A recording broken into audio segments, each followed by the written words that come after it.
and a very warm welcome to all the Ticker TV viewers.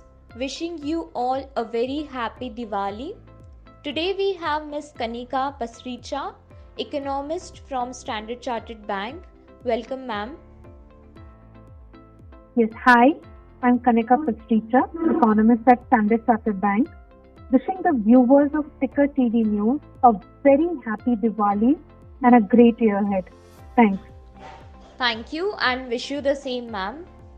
So, ma'am, how do you see the economy performing in the coming year, given that high frequency economic indicators are showing sign of green shoots in economy? Yes, I completely agree that there have been signs of green shoots which have emerged even clearly in September and October. After the disruptions seen due to COVID in the June quarter and the September quarter, which were two consecutive quarters of contraction, that's a technical recession. Even the RBI claimed in its latest economic activity indicator report that the December quarter may finally see expansion in terms of GDP growth. So yes, positive signs. Just one point we want to leave your viewers with is that sustainability of green shoots or sustainability of the positive growth momentum to be closely watched, because this is pent-up demand effect, and we know that there have been salary losses, job losses in the economy, which may eventually weigh on demand. Second is that there has been a deep impact on the informal sector, which contributes to close to 45 to 50% of the overall GDP, close to 90% of employment, and along with that, in particular, the urban demand, which is close to 60% of total demand, has been affected. Last is, while yes, the government support is laudable, because even today they've announced a stimulus package, the focus seems to be more on investment demand or measures which will have impact, gradual impact over the medium term. But short-term direct demand stimulus, as of now, is yet to be seen. So, which is why we believe that sustainability of the growth momentum needs close watch, especially into the March 2021 quarter. Okay, so ma'am, what are the major reforms that India should undertake to make its dream of becoming a $5 trillion economy by 2024? This word number $5 trillion, of course, becomes a difficulty to achieve. It looks like an elevated number. For the simple reason that the targets were set in the pre-COVID era, and COVID has led to a blip when it comes to nominal GDP numbers, targets, even in the coming years. Not just nominal GDP levels, but also on nominal GDP growth.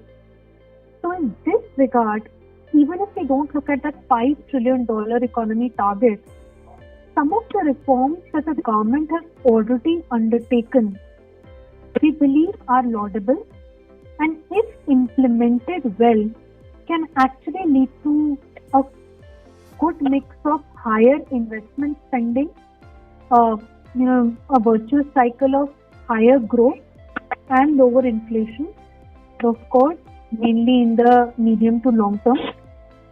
In particular, the production-linked incentive scheme for the manufacturing sector, which will help in supporting investment and domestic production from end to end in the business cycle chain, is a key positive. Apart from that, the government, has shown promise of spending more on roads, highways, railways, sectors. Reforms have been undertaken in the mining sector. So if these reforms are implemented well and the virtuous cycle of government, more importantly, private capex is reinitiated, we will see, a faster than expected pickup in the growth levels. But as of now, in the short term, demand stimulus becomes demand revival or sustainability of the demand revival becomes more important. From the medium-term perspective, focus on CAPEX is in the right direction. If implemented well, it can make us achieve higher growth numbers and eventually these higher nominal GDP targets, at least from a medium-term perspective. Okay, so ma'am, what is your outlook for GDP and inflation in the financial year 21 and 22? Looking at GDP, as I said, that of course the RBI itself has claimed that June quarter was minus 23.9% contraction. As per the RBI, the September quarter contraction is around minus 8.6. Our baseline forecast till now is minus 6.5. December quarter can show a positive surprise. So sustainability needs to be watched. Apart from the factors that I mentioned to you earlier, also the other factor is that we are witnessing second COVID wave in US and Europe. That also will have its implications on the Indian growth recovery trajectory. But broadly, we still believe that our forecast of minus 8% GDP growth in FY21 looks quite reasonable and achievable at the current juncture and looking at the trends of high frequency indicators, or the green shoots, so to say. Next year, if the recovery momentum sustains, so not just the sequential momentum, but also the favorable base effects are likely to support a 10% GDP growth in FY22. Are we getting back to pre-COVID levels quickly? After the base effect impact withers away. In that regard, we believe that pre-COVID growth of close to 5% may be seen in FY24. FY23 may still be a sub 5% GDP growth. Now, quickly coming to inflation, that becomes a very important metric to watch from macro dynamics perspective. So, inflation first. This year, we expect an inflation number. It's actually exceeded even our pessimistic scenario expectations of an average of close to 6%.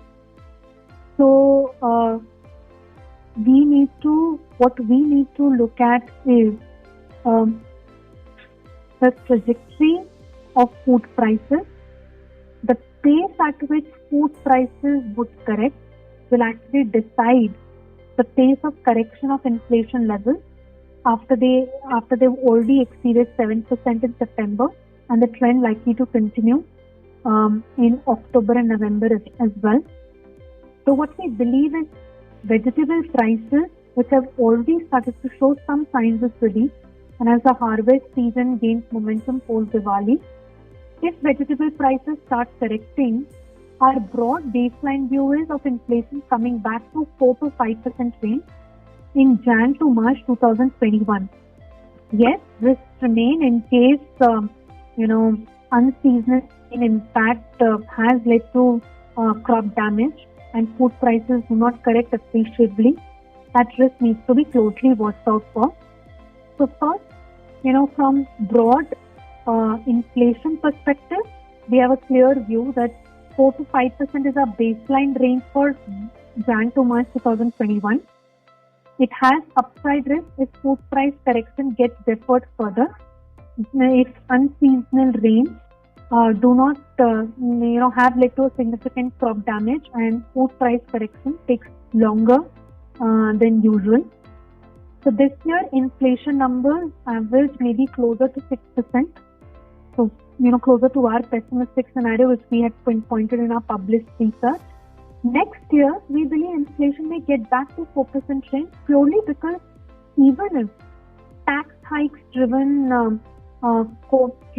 spike in core inflation persists and it stays close to the 5% handle, food inflation may be much lower purely on base effect impact and assuming a normal monsoon. So close to 6% or beyond inflation average this year, correcting to close to 4% next year. Trajectory of food prices needs to be closely watched because that will be the key underlying driver of inflation dynamics. Even as core inflation stays elevated due to excise duty hikes, liquor tax hikes. Okay, so ma'am, do you see the RBI undertaking a long pause, or do you see a possibility of rate cut by financial year end once inflation starts stabilizing? So, what's very important is that while our baseline forecast is of 50 basis points rate cut in April, to 25 basis points each in April and June 2021. What we believe is that there is a risk to that forecast due to two factors. A, if the RBI decides that ample liquidity is a better way to help support lower market rates and improve and ensure that rates stay lower for longer. Or, as I mentioned earlier, inflation takes longer than expected time to correct, especially because of food prices staying sticky or elevated for a longer than expected period of time. So yes, while we have a rate cut forecast, there are risks rising to that view at the current juncture. Okay, so ma'am, do you see the need for a second stimulus this fiscal to spur growth and investment? If so, how would it impact market borrowing calendar? Frankly speaking, the finance minister has announced a major stimulus package, right? They claim that the total numbers or the fiscal impact, the total spending under the package, the way to put it would be right, is close to 2.65 lakh crores, which is around 1.3-1.4% of GDP. But what becomes important is that within that number itself, 1.3% of GDP, around 0.7% is purely for government production-linked incentive scheme, which is to promote investments into manufacturing sector over the next 5 years. So the direct fiscal impact for that scheme would be limited. Yes, there are other measures undertaken. For instance, fertilizer subsidy has been hiked substantially by another 65,000 crores. And there are incentives for additional allocation for urban housing segment as well, close to 18,000 crores. This can have fiscal impact because we still believe is that the government is providing stimulus, which is leading to net cash outgo. Total net cash outgo, center plus states combined, fiscal year till date is around 2.5% of GDP. More focus we would still see on the investment segments rather than consumer segments. Direct cash stimulus, cash transfers are still limited. But what is the book is that overall, with the government committed to at least ensure that the fiscal dynamics or the fiscal slip is not seen beyond a point. In this environment, our view remains that stimulus measures may not lead to significant cash outgo for the government, significant fiscal impact. It would be limited by reallocation of budgeted spending by the government. Yes, tax revenues, disinvestment receipts may see sharp decline in the current environment. So overall fiscal deficit may be close to 12% of GDP. In FY21, in our base case scenario, worst case scenario close to 14%. Budgeted was around 6.5%, center to state combined. From center's perspective, most of the extra borrowing in our view has already been front-loaded. Extra borrowing, if required, with the stimulus announcement, if required, may be done more via treasury bills. So, impact on market borrowing, at least for the center, may be limited. Yes, maybe some market borrowing would be seen for states. That's the baseline view we are working with. Okay. Lastly, ma'am, what would be the impact of the same on GSEC yield? So on the GSEC yield, we believe that the government, especially from the central government's perspective, they have front-loaded a large part of the extra borrowing with the new borrowing, the last borrowing calendar which was released, extended borrowing till the month of March 2021 itself. So not from the borrowing perspective, but we believe that the positive outcome for government bond yields would be more from RBI obeying its commitment to provide liquidity to the market via open market operations, which helps lower longer end market rates. That has been seen consistently since the October monetary policy meeting. So the bottom line still remains that we have a view of positive, outlook on government bonds. That's safe. RBI's liquidity measures to support, and given that there are, growth recovery may be very gradual, it will just be a gradual healing of the economy. Yet, if inflation stays elevated, it poses risk to our rate cut call in April to June 2021. But given the RBI's commitment to provide liquidity, it may help support lower borrowing costs at the longer end of the curve. Our target on 10-year IGB stays at 5.5%. Thank you so much, ma'am, for sharing your valuable inputs. For more information, keep watching Ticker TV.